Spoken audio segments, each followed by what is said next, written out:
Hello everyone and welcome to Kimball's Curiosity. And the curiosity today is tech news. That's right, tech news.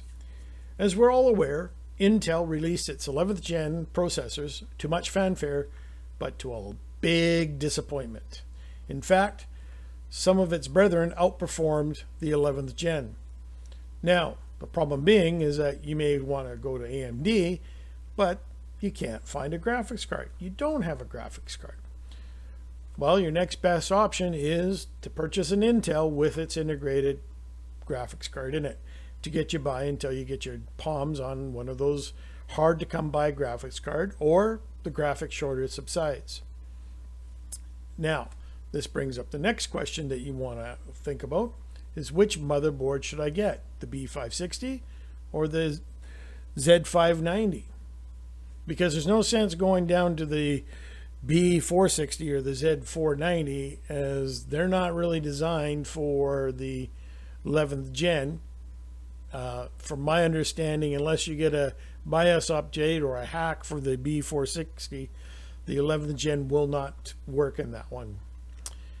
From the reviews that I've said. Now, that may have changed in the next couple of months as BIOS updates come out and somebody finds a hack BIOS. But we get back to the B560, which is the budget range, which is probably what majority people want to look at. Well, some interesting things have come to light. The fellows at Hardware Unbox did some testing for VMR heat throttling. And during that time, they found some really bizarre results. Now, I'm going to link that video down below, but I'm going to give a brief overview. Please go support them as they did all the legwork. I'm just an up-and-coming YouTuber, so I couldn't really go out and get all these motherboards, do my testing to confirm what they have said, and then come up with my conclusions. So please, again, go support Hardware Unbox as they've done all the legwork. I'll post a link down below for the video that gives you a full overview. I'm just giving you a brief overview that the B560s have shown some interesting results that you need to know if you're looking in the market for a budget one. Now, if you're in the market for a premium, the higher end motherboards, the Z590, I will also post a link from Hardware Unbox. They reviewed a lot of those motherboards and a very good overview of those motherboards, but I'm not going to touch bases on those as this was, to me, the B560s were the important ones to get out there and get the information out there to people, because that's where probably a majority of individuals will go to update their system. Now, whether or not Intel or this next generation uses the same socket type, highly doubt it, because in the past they never have. Just going to go quickly give you an overview of the different chipsets. Okay, so you got the B560 and the Z590 and the B460 and the Z490. Now, from my understanding, you can put the 10th gen in the B560s and the Z590s, but you will not get the full benefit of the motherboard. So, you know, maybe you find a 10th gen and you still want to future-proof yourself and go down and get 11th gen later on. You know, that's up to you. But you're not going to use, if you have the 10th gen, all the benefits of the 500 series chipsets. As we can see, PCI lanes are the same except for the Z490. The specifications is where it's changed, where it's PCIe 4.0 for the 560 and the Z590. The configuration's exactly the same. The DMI lanes are exactly the same except for the Z590. This is Rocket Lake. This is Comet Lake. The PCIe 3.0 lanes, 12, 16, 24, 24.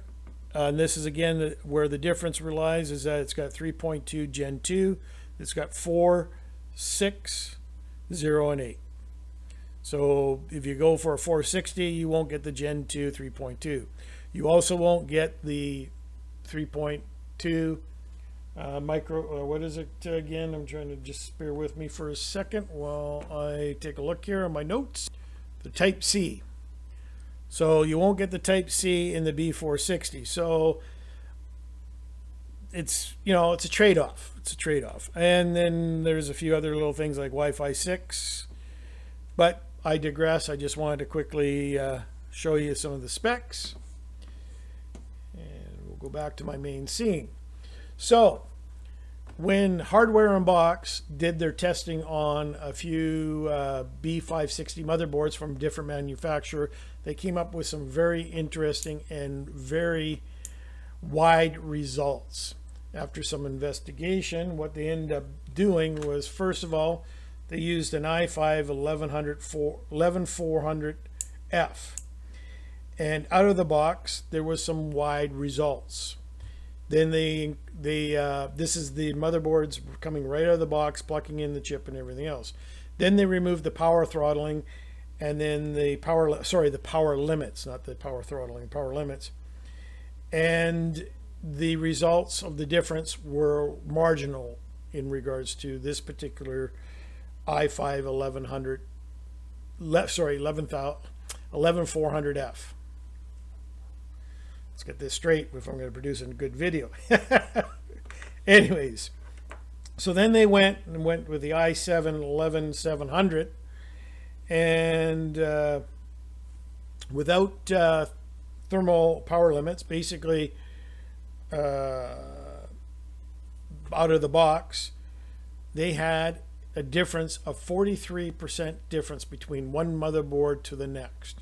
Now, you as a user who are not familiar and did not read up or watch these YouTube videos will be wondering, well, I'm not getting a good result here. What's going on here?